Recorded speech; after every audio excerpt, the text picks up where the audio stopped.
I never thought my greatest achievement would become the catalyst for my marriage's collapse.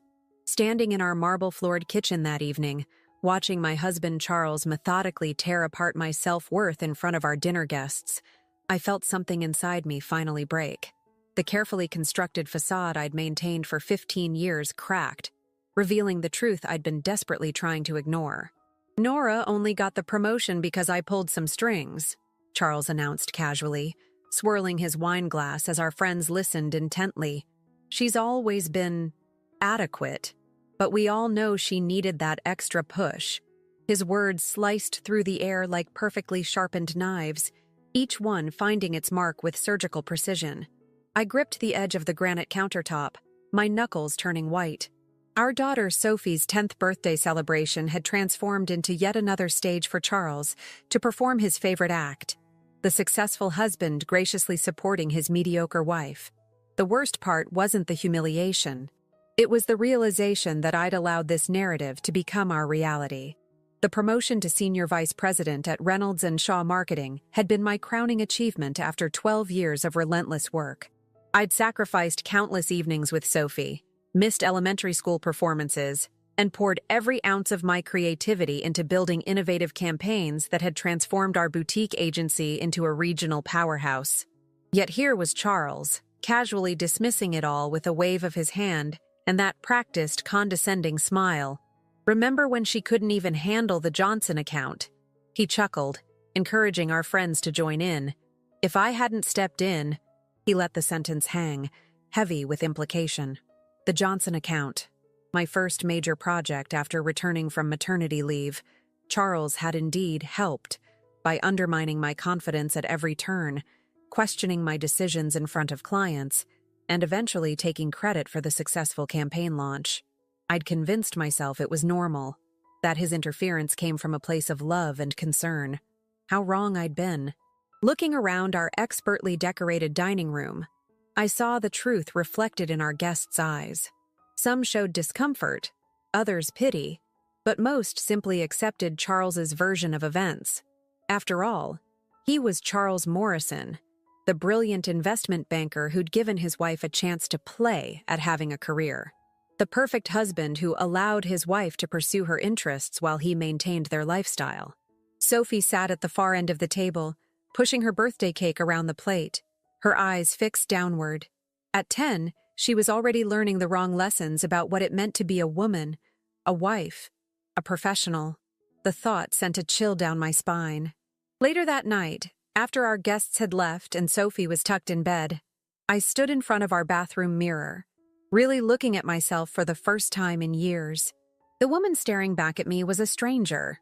Perfectly coiffed hair, designer dress, impeccable makeup masking the exhaustion underneath. I'd become exactly what Charles wanted, a beautiful accessory to his success story. But something had changed. The promotion had awoken something in me that Charles couldn't control.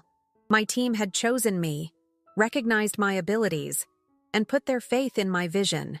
For the first time in years, I had proof that I wasn't just Charles Morrison's wife. As I removed my makeup, I discovered an email notification on my phone. Marie Roy, editor-in-chief of Business Quarterly, wanted to feature me in their Women in Marketing issue. The irony wasn't lost on me. Here was an opportunity to tell my story, my real story, not the carefully curated version Charles had crafted. I closed my eyes, remembering Sophie's face during dinner. What example was I setting for her? That it was acceptable to let someone dim your light? That success came through submission and silence? The thought made me physically ill. My phone buzzed again. Another email, this time from Charles. He was concerned about my upcoming presentation to the board. "Let me review it before you embarrass yourself," he wrote, his words dripping with familiar condescension. "We both know presentations aren't your strong suit." Something snapped. The years of subtle manipulation, of helpful criticism, of public humiliation disguised as loving support, it all crystallized in that moment. I opened my laptop and began typing a response to Marie Roy. Not the response Charles would have approved, not the sanitized version of my journey he'd crafted, but the truth. As I wrote, I could hear him in the bedroom, talking on the phone about his latest investment deal. his voice confident and commanding. He had no idea that in our elegant bathroom, his perfectly curated wife was finally writing her own story. The question was, would I have the courage to tell it? The cursor blinked on my screen, waiting for my decision. Sophie's future, my future, hung in the balance. I took a deep breath and began to type my truth, knowing that once published, there would be no going back. The perfect facade would shatter, and I would have to face the consequences of finally standing in my own light. The magazine interview changed everything. I spent 3 hours with Marie Roy in a quiet corner of a downtown cafe, far from my usual haunts where Charles might run into his business associates. As I spoke, years of carefully constructed lies began to crumble. I told her about building the agency's digital division from scratch while dealing with constant undermining at home. About launching successful campaigns between attending charity galas where Charles would introduce me as his lovely wife who dabbles in marketing. "You've led some of the most innovative campaigns in the industry," Marie noted, her pen moving rapidly across her notebook. "Yet your husband takes credit for your success?" The question hung in the air, heavy with implications. I stirred my now cold coffee, buying time to formulate an answer that wouldn't sound like the victim's story it was. "Charles believes in supporting my interests," I said carefully, using his preferred term for my career. Marie's pen stopped moving. She looked at me over her reading glasses, her expression gentle, but probing. "Nora, why did you agree to this interview?" The truth burst out before I could stop it. "Because my daughter needs to see that her mother isn't just an accessory to her father's success." That evening, I returned home to find Charles in his home office, surrounded by financial reports. He barely looked up as I entered. "The Roy woman called me," he said casually. "Wanted to verify some details about your career progression." His tone made my blood run cold. "What did you tell her?" I asked, trying to keep my voice steady. "The truth, of course." He finally met my eyes, his smile not reaching them. "That I've been instrumental in your success. That my connections and guidance have opened doors for you." He stood, approaching me with the same measured confidence he used in board meetings. "I protected our narrative, darling, as I always do." I felt the familiar urge to acquiesce, to thank him for his protection. Instead, I heard myself say, "That's not the truth, Charles." The silence that followed was deafening. Charles's expression shifted from surprise to something darker. "Careful, Nora. Remember who you're talking to." "I remember exactly who I'm talking to," I replied, my voice stronger than I felt. "The man who's been taking credit for my work for 15 years? His laugh was sharp, cutting. "Your work? The Johnson account? The digital transformation? The Burton merger? None of that would have happened without me." "You're right," I said, watching his face shift to smugness. "They wouldn't have happened without you, because you made sure to insert yourself into every success, to claim every victory as your own. But the ideas, the execution, the actual work, that was all me." "You're being hysterical," he dismissed, turning back to his desk. "We'll discuss this when you're thinking clearly." I placed a folder on his desk, printouts of emails, meeting minutes, presentation decks. "The magazine fact-checkers will have these by morning. Everything documented, everything dated. My ideas, my presentations, my successes." My hands were shaking, but my voice remained steady. "You can't rewrite this narrative, Charles." He leafed through the documents, his face darkening with each page. "You're making a mistake," he said quietly. "Think about Sophie, about our reputation." "I am thinking about Sophie," I replied. "I'm thinking about what she sees when she watches her father belittle her mother's achievements, what she's learning about her own worth." "I made you," he hissed, mask finally slipping. "Everything you are is because of me." I reached for the door handle, pausing before I left. "No, Charles. Everything I am is despite you." That night, I lay awake in our guest bedroom, listening to Charles pace in his office.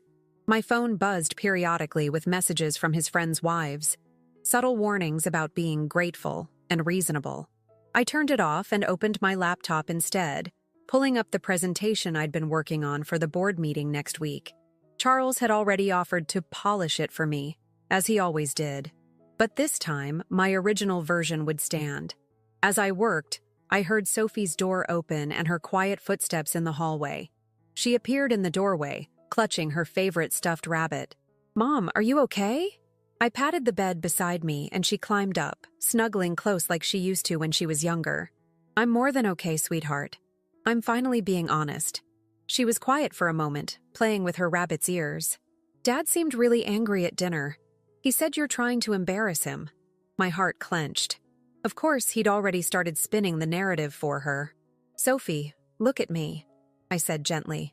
"Sometimes telling the truth makes people uncomfortable, especially when they've gotten used to hearing a different version of events. But that doesn't make it wrong." "Like when Jenny took credit for my science project?"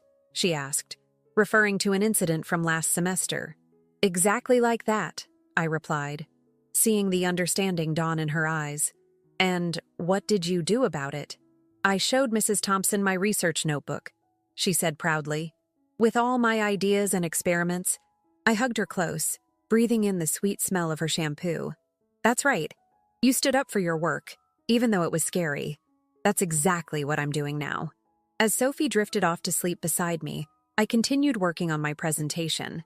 Each slide represented years of suppressed creativity, of ideas I'd let Charles improve until they were barely recognizable as mine. But not anymore. Tomorrow, the magazine article would go to print. Next week, I would present to the board. And for the first time in 15 years, both would be entirely, unequivocally mine. The morning the magazine hit newsstands, I woke to 37 missed calls and over 100 text messages. Charles hadn't come home the night before, a small mercy that allowed me to prepare Sophie for school without the weight of his presence. As I packed her lunch, my phone buzzed with another call from his mother. "Do you have any idea what you've done?" Patricia's voice dripped with familiar disapproval. "Charles built you up from nothing and this is how you repay him?" I watched Sophie through the kitchen window as she waited for her carpool, her backpack seeming heavier than usual. "I'm done discussing this, Patricia, especially in front of Sophie." "That child," she scoffed. "Another example of your selfishness. If you'd been a proper wife and mother instead of chasing promotions." I ended the call mid-sentence, something I'd never dared do before. My hands were shaking, but not from fear. For the first time, I felt clean anger instead of shame at her words. The magazine article was everything I'd hoped for and everything I'd feared. Marie had woven my story masterfully, contrasting my professional achievements with the systematic undermining I'd endured at home. The headline alone, "Breaking Free: How Nora Morrison Built an Empire While Breaking Down Walls," would have Charles seeing red. My phone pinged with an email from our company's PR department. The article was gaining traction, and they wanted to know how to handle the increased media attention. Another message followed from HR, scheduling an emergency meeting for that afternoon. I'd expected this, had prepared for it, but the reality still made my stomach churn. When I arrived at the office, Karen from accounting stopped me in the lobby. "We always knew," she said quietly, squeezing my arm. "The way he'd show up unannounced, how you'd second-guess yourself after his helpful suggestions. We saw it." I fought back tears. "Why didn't you say anything?" Her smile was sad. "Would you have believed us then?" The HR meeting was exactly what I'd anticipated. Concerns about company image, questions about my ability to handle the publicity, subtle suggestions that I might want to take a leave of absence. I placed my folder of documentation on the table. Years of emails, presentations, client testimonials. "I understand your concerns," I said, my voice steady. "But everything in that article is documented, including Charles's interference with company business." I met each of their eyes in turn. "I'm not taking a leave of absence. I'm not stepping down. And I'm not apologizing for telling the truth." By late afternoon, Charles finally made his move. He strode into my office without knocking, impeccably dressed, but with shadows under his eyes that his expensive concealer couldn't quite hide. "Retract it," he demanded without preamble. "Tell them you were misquoted, that you were under stress. We can spin this." I continued typing my email, not looking up. "No. Nora." His voice held that warning tone I'd learned to fear. "Think about what you're doing. To me, to Sophie, to our family name. I finally met his gaze. I have thought about it. For 15 years, I've thought about nothing else. How to phrase things so you wouldn't be angry. How to succeed without threatening you. How to raise our daughter to be strong while showing her that her mother was weak. I gave you everything, he hissed, leaning over my desk. The connections, the introductions, the lifestyle. You gave me a cage, I corrected, standing to meet his glare. A beautiful gilded cage where I could play at success as long as I never forgot who held the key. But here's what you never understood, Charles. I built this career brick by brick, client by client. The only thing you gave me was the constant reminder that I needed to work twice as hard to prove I deserved it. A knock at my door interrupted his response. My assistant Sarah stood there, looking nervous but determined. Ms. Morrison, the board would like to see you. Now. Charles's smile turned triumphant. They'll never believe you over me. I've been managing your career since day one. I gathered my laptop and the folder of documentation. That's exactly the problem, Charles. You've been so busy managing my career that you never noticed I'd outgrown your management. As I walked to the boardroom, messages continued flooding my phone. Colleagues expressing support, other women sharing similar stories, and buried among them, a simple text from Sophie. I'm proud of you, Mom. I squared my shoulders and pushed open the boardroom doors. Whatever came next, I'd face it standing in my truth. The cage door was open, and I wasn't going back inside. The boardroom felt colder than usual. 12 pairs of eyes followed me as I took my seat, the leather portfolio containing 15 years of documentation heavy in my hands. Charles's closest friend on the board, Richard Sterling, spoke first. Nora, I think we all understand you're going through some personal issues, he began, his tone dripping with manufactured concern. But bringing domestic matters into the workplace? I cut him off by opening my portfolio. Let's discuss the Burton merger, I said, sliding copies of dated emails across the polished table. Specifically how Charles attempted to sabotage our pitch by leaking information to competitors. The room fell silent. I continued methodically laying out evidence, not just of Charles's interference, but of my own achievements. Market analysis reports bearing my signature, client testimonials praising my innovative strategies, revenue projections that I'd exceeded by double digits. The magazine article wasn't about airing dirty laundry, I stated, meeting each board member's gaze. It was about reclaiming my professional identity. An identity that has generated over $50 million in revenue for this company in the past 5 years alone. Margaret Evans leaned forward, her expression thoughtful. As the only other woman on the board, she'd always been cordial but distant. Now, something like recognition flickered in her eyes. These interference patterns, she said, examining an email thread. They extend beyond your husband's direct involvement. There are systematic attempts to undermine your authority, redirect your clients, alter your presentations? Yes, I confirmed. All documented, all dated, all preserved despite multiple attempts to delete them from our servers. The boardroom door burst open. Charles stormed in, his carefully maintained composure cracking. This is ridiculous. Nora's clearly suffering from some sort of breakdown. Mr. Morrison, Margaret's voice cut through his bluster. This is a closed board meeting, one which, as a non-employee, you have no right to attend. His face reddened. I've been consulting for this company for... That's precisely the problem, I interrupted, pulling out another document. Your consulting work, which the company has been paying for, consists primarily of interfering with my department's operations. Here's a breakdown of hours billed versus actual deliverables. Richard shifted uncomfortably. Charles has been a valuable advisor. Charles has been billing us for sabotaging his wife's career, Margaret stated flatly. And we've been paying him to do it. The next 2 hours were brutal. Every project, every success, every setback was examined in excruciating detail. I watched my marriage disintegrate in parallel with Charles's professional facade as more board members began to see the pattern. My phone buzzed quietly. A text from Sophie's school. She'd broken down crying during class after some kids showed her the magazine article on their phones. My heart clenched, but I forced myself to focus. I'd taught her that strength sometimes meant facing hard truths. Now, I had to live that lesson. I'm not asking for anything, I concluded, gathering my documents. Except the opportunity to do my job without interference. The magazine article is published. The truth is out. How we proceed from here is up to the board. Charles laughed bitterly. You've destroyed everything. Our marriage, my reputation. No, Charles, Margaret interrupted. She's exposed something that should have been addressed years ago. The real question is how much liability you've created for this company with your actions. I left the boardroom feeling lighter, despite the uncertainty ahead. In the elevator, my phone buzzed again. A message from Sophie. Can we have pizza tonight? Just us? Tears pricked my eyes as I replied, Of course, sweetie. Any toppings you want. Outside, reporters had gathered. Charles's BMW was conspicuously absent from his parking spot. He'd apparently fled rather than face the media. I straightened my spine and walked toward my car, ignoring the shouted questions.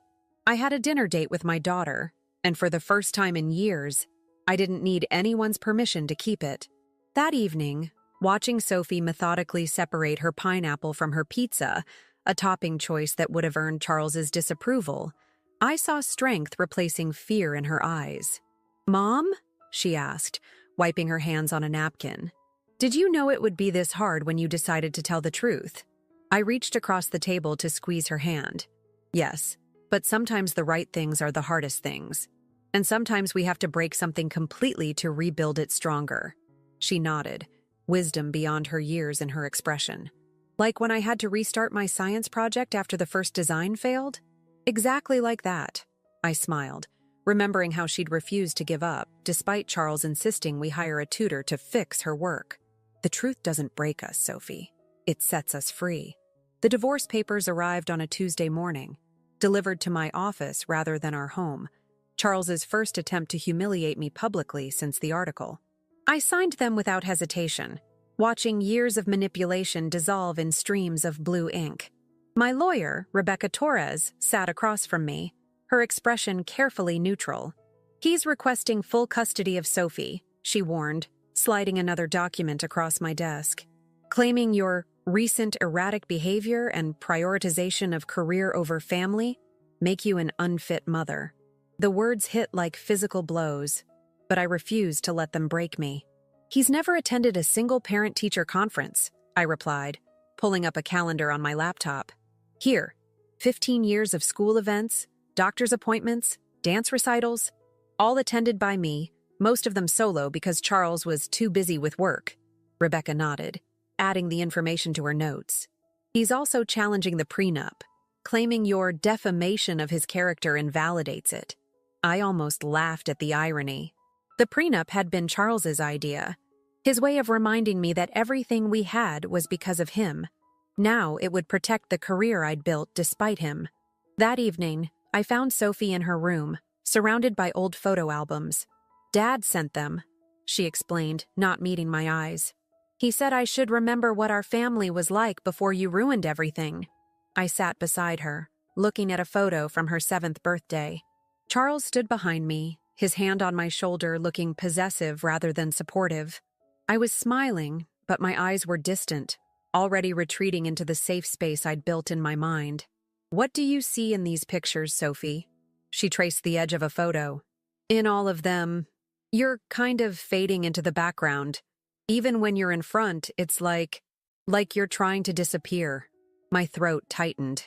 That's exactly what was happening. And that's why I had to speak up. Dad's lawyer called Grandma Patricia. She continued, her voice small. They want me to tell the judge that you're always working and never have time for me. I fought back tears. What do you want to tell the judge? She looked up, her chin set in a way that reminded me of myself. The truth. That you taught me to stand up for myself, even when it's scary. That you never missed a science fair or a dance recital, even when you had big meetings. That you make me feel strong. The doorbell rang, interrupting our moment. It was Charles's assistant, Thomas, looking uncomfortable. Mr. Morrison asked me to collect some of his things. he explained, not quite meeting my eyes.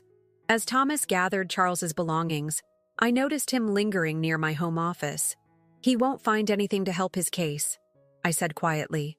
"I learned to keep receipts long ago." Thomas paused, then pulled an envelope from his jacket. "He doesn't know I'm giving you this," he whispered. "But I've been documenting things too. The times he asked me to adjust your presentations, redirect your emails, schedule conflicts with your important meetings." He swallowed hard. I should have said something sooner. That night, after Sophie was asleep, I sat in my office reviewing Thomas's documents.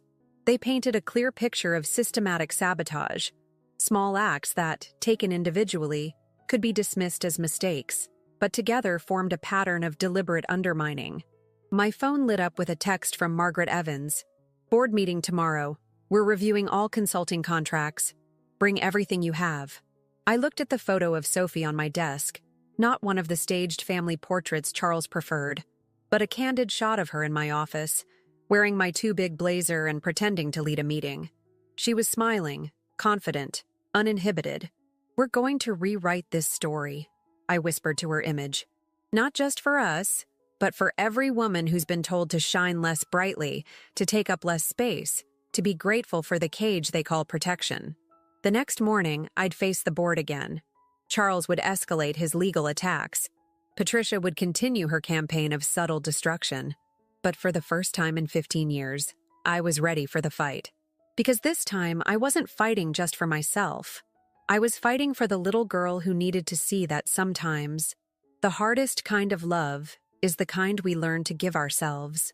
The custody hearing was set for Thursday. I sat in the courthouse hallway, reviewing my documentation one last time, when I received an unexpected text from Charles's second-in-command at his investment firm. "Check your email, now." The attachment was a recording of Charles in a board meeting 6 months ago. His voice, smooth as aged whiskey, outlined his strategic management of my career. "Nora's success needs to be controlled," he explained to his colleagues. "Too much independence could destabilize our entire dynamic. I've spent years crafting her public image. We can't let her ruin it now." I forwarded the recording to Rebecca immediately. She replied within minutes. "This changes everything. Coming to you now."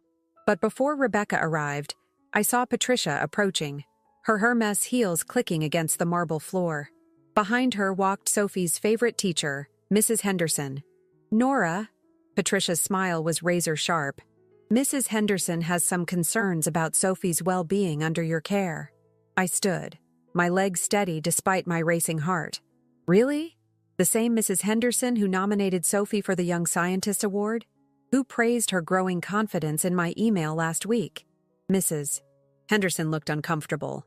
"Mrs. Morrison, the other Mrs. Morrison, suggested that Sophie's recent emotional outbursts were caused by finally seeing her mother stand up for herself," I interrupted.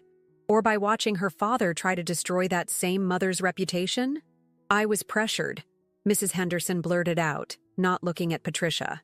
"Told that if I didn't testify about Sophie's deteriorating behavior, the school might lose its biggest donor." Patricia's face whitened. "How dare you imply—" "Save it!" Rebecca's voice cut through the tension as she strode down the hallway, tablet in hand. "Mrs. Henderson, would you be willing to make a statement about this attempt at witness tampering?" That evening, I sat in my office reviewing the day's events with Margaret Evans. The recording had been leaked to several board members, leading to an emergency session scheduled for Monday. "Charles's firm is distancing themselves," Margaret informed me. "They're conducting an internal audit of all his client interactions. Apparently, your situation has made them nervous about other potential manipulations." My phone buzzed. Another text from Sophie. "Can I come back home now? Dad's lawyers keep asking me questions and Grandma Patricia won't stop crying." I texted back immediately. "Of course, sweetheart. I'll pick you up myself." Driving to Charles's new penthouse, I reflected on how quickly things had unraveled. The carefully constructed facade he'd built was crumbling, revealing the rot beneath. But as I watched Sophie run toward my car, her backpack bouncing against her shoulders, I saw something else too. The foundations of a new story, one built on truth rather than appearances. "Mom," she said as we drove home. Dad's lawyer showed me pictures of us at charity events and galas. Said they proved we were a happy family. But, she paused, fiddling with her seatbelt. In every single one, you're standing slightly behind Dad, like you're trying to hide. I was, I admitted. For a long time, I thought that was where I belonged. Where do you belong now? I glanced at her in the rearview mirror. Wherever I choose to stand. And right now, that's beside you, helping you grow into someone who never has to hide. At home, I found an email from Thomas. More employees from Charles's firm were coming forward with stories of manipulation and control. The pattern I'd lived with for 15 years wasn't unique to our marriage. It was his modus operandi in every relationship. The board review on Monday, Margaret had warned earlier. It won't be pretty. Charles's supporters won't go down without a fight. But as I watched Sophie doing her homework at the kitchen counter, occasionally looking up to give me a small smile, I knew I could handle whatever came next. The truth, once spoken, couldn't be caged again. Monday morning arrived with a media circus outside our office building. Charles had launched a preemptive strike, giving an exclusive interview painting himself as the victim of an ungrateful wife's ambition. I walked through the crowd of reporters with my head high, Sophie's words from breakfast echoing in my mind. Show them who you really are, Mom. Not who Dad says you are. The boardroom was packed. Charles sat at one end, flanked by his lawyers and remaining allies. I took my seat at the opposite end, Margaret Evans beside me. The evidence against Charles was damning. Years of systematic manipulation, financial impropriety, and corporate sabotage, all meticulously documented. Before we begin, Charles's lawyer started, my client would like to propose a settlement. Full custody of Sophie returns to him. Mrs. Morrison steps down from her position, and in return, she receives a generous severance package. I felt, rather than saw, Margaret stiffen beside me. But before either of us could respond, the boardroom door opened. Thomas walked in, followed by 3 other assistants from Charles's firm. We'd like to make statements, Thomas announced, his voice shaking but determined, about Mr. Morrison's pattern of behavior. For the next hour, they detailed years of manipulation, altered documents, intercepted communications, deliberate sabotage of careers, not just mine, but any woman who showed too much promise, too much independence. Charles's face grew increasingly red. They're lying, he sputtered. Nora put them up to this, like you put Mrs. Henderson up to lying about Sophie? I interrupted, sliding the teacher's sworn statement across the table. Or like you put Thomas up to altering my presentations. The evidence was irrefutable. Emails, recordings, financial records showing how Charles had billed the company for hours spent undermining my work. His carefully constructed image crumbled with each new revelation. I made you, he finally exploded. Standing so abruptly, his chair crashed backward. You were nothing when I found you. A junior copywriter with big dreams and no connections. I gave you everything. No, Charles, I replied calmly.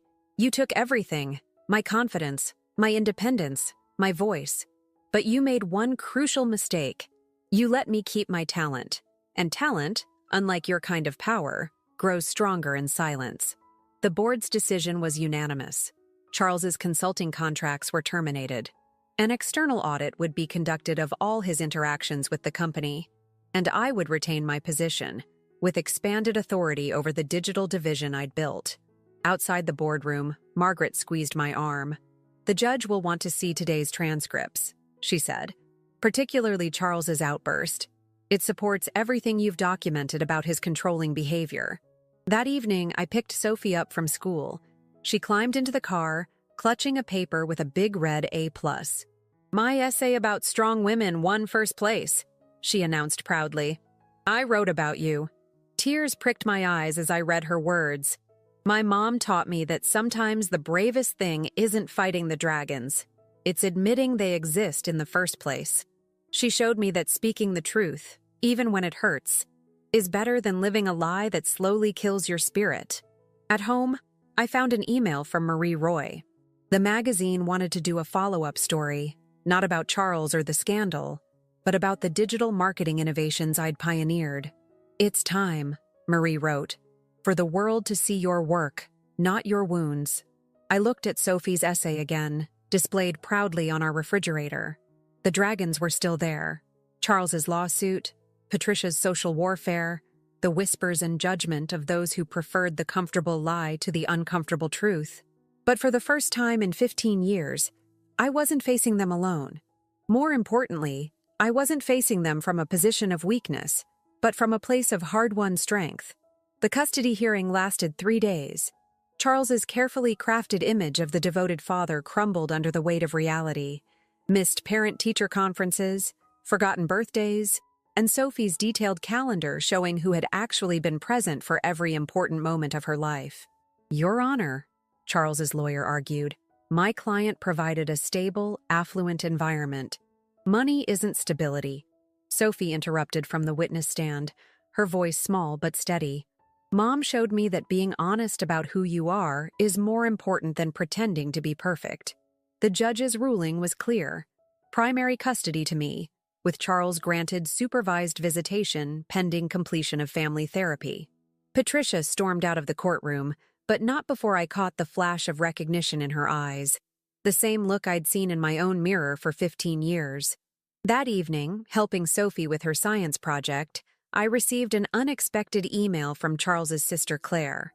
"I left David last week," she wrote. "Watching you stand up to Charles made me realize I didn't have to keep pretending everything was fine. Thank you for showing me what courage looks like." "Mom?" Sophie looked up from her experiment notes. "Is it okay that I still love Dad, even after everything?" I set down my phone. "Of course it is. Love isn't like a light switch we can just turn off. It's more like your science experiments. Sometimes we have to adjust the variables to find the right balance." She nodded, adding another measurement to her chart. "Like how you still respect his good qualities as a businessman, but don't let him control you anymore." Exactly. We can acknowledge the good while protecting ourselves from the bad. The next morning, I arrived at the office to find Thomas waiting. He'd been offered a position at a competing firm, but wanted my advice before accepting. "Charles always made the big decisions," he explained. "I'm not sure I know how to trust my own judgment." "I understand that feeling," I replied. "But here's what I learned. The voice telling you you're not capable? That's not your voice. It's the echo of someone who needed you to believe it." Later that day, Margaret called an impromptu meeting. The external audit of Charles's consulting work had uncovered a pattern of similar behavior at other companies. "They're launching their own investigations," she reported. "Your story opened a floodgate." I thought of Claire's email, of Thomas learning to trust himself, of Sophie finding her voice in the courtroom. The truth hadn't just set me free. It had created ripples I never expected. That night, Sophie showed me her completed science project, an experiment demonstrating how plants grow stronger when exposed to stress, provided they have proper support. "See, Mom?" She pointed to her results. "The plants that faced challenges but had good soil and support grew the tallest, just like us." I hugged her close, breathing in the familiar scent of her shampoo mixed with the marker pens she'd used to color her presentation board. We'd survived our own experiment in truth-telling, and like Sophie's plants, we'd grown stronger through the struggle. My phone buzzed with a text from Rebecca. The judge had denied Charles's appeal of the custody ruling. "Time to focus on the future," she wrote. "You've earned it. The future." For so long, it had been something I viewed through Charles's lens, filtered through his expectations and limitations. Now it stretched before us, wide open and full of possibility, ready to be written in our own words. 1 year later, I stood at a podium accepting an Industry Innovation Award. The irony wasn't lost on me. It was the same award Charles had once accepted on my behalf. But this time, as I looked out at the audience, I saw different faces. Sophie, beaming proudly. Margaret, who'd become both mentor and friend. Thomas, thriving in his new role. And surprisingly, Patricia. She'd shown up unannounced at my office 3 months ago, looking smaller somehow, more human. "I've been seeing a therapist," she'd admitted, "trying to understand why I helped Charles dim your light. Maybe because mine was dimmed so long ago, I forgot it could shine at all." Now, as I delivered my acceptance speech, I caught her eye in the crowd. Success isn't about power over others, I said into the microphone. It's about empowering ourselves to be authentic, even when that authenticity makes others uncomfortable. Sometimes the greatest achievement isn't in winning awards.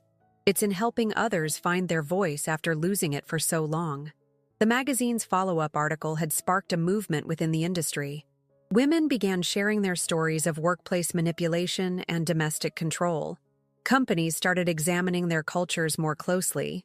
Change was happening, not in grand gestures, but in small, courageous moments of truth-telling. Charles had relocated to the West Coast, accepting a position that kept him far from the ripples of change he'd inadvertently sparked. Our last conversation had been surprisingly quiet. "I did love you," he'd said. "In my way." "I know," I'd replied. "But love shouldn't require shrinking ourselves to fit someone else's frame."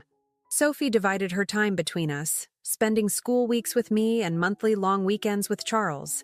She'd started a support group at school for kids with divorced parents, showing the same strength in helping others that she'd witnessed in our journey.